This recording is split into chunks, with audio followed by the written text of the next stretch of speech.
Hi guys নমস্কাৰ। মই কাৰ্বি আংলঙৰ বিশেষ ঠাই এটুকুৰা আপোনালোকক দেখুৱাবলৈ যত্ন কৰিছোঁ। এই ঠাইটুকুৰা পাহাৰীয়া অঞ্চলৰ মই সেউজীয়া দৃশ্য আপোনালোকক দেখাইছোঁ। আপোনালোকে ভিডিঅ'টো আৰম্ভণিৰ পৰা শেষলৈকে চাওক। মই দেখুৱাবলৈ যত্ন কৰিছোঁ। অলপ পিছত আমি ডিফু পামগৈ। এই ভিডিঅ'টো আপোনালোকে চাওক।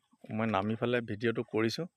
জেগাটো কিবা অকণমান ভাল লাগিলে, সেইকাৰণে মই নামি ফালে ভিডিঅ'টো কৰিছোঁ। এই গাড়ীখনত আহিছোঁ আমি, এইখন ৱেগনৰ কাৰণে এই গাড়ীখনতে আমি আহিছোঁ। এইখন ইমান ধুনীয়া, পাহাৰৰ ওপৰৰ ইমান ধুনীয়া দৃশ্য, এইটো আপোনালোক দেখাইছোঁ। এইটো চব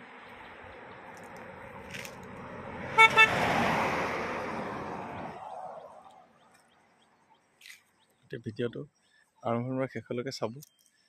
এই অঞ্চলখিনি বৰ সুন্দৰ, ধুনীয়া, ভাল অঞ্চল। চাফ চিকুণতা দেখা গৈছে। ওচৰতে পাহাৰীয়া মানুহৰ জনবসতি থকা অঞ্চল, কিছু পৰিমাণৰ জনবসতি দেখা গৈছে।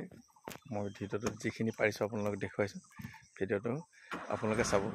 ভিডিঅ'টো কেনেকুৱা পালে আপোনালোকে জনাব। ধন্যবাদেৰে মই ইমানতে ভিডিঅ'টো সামৰণি মাৰিলোঁ।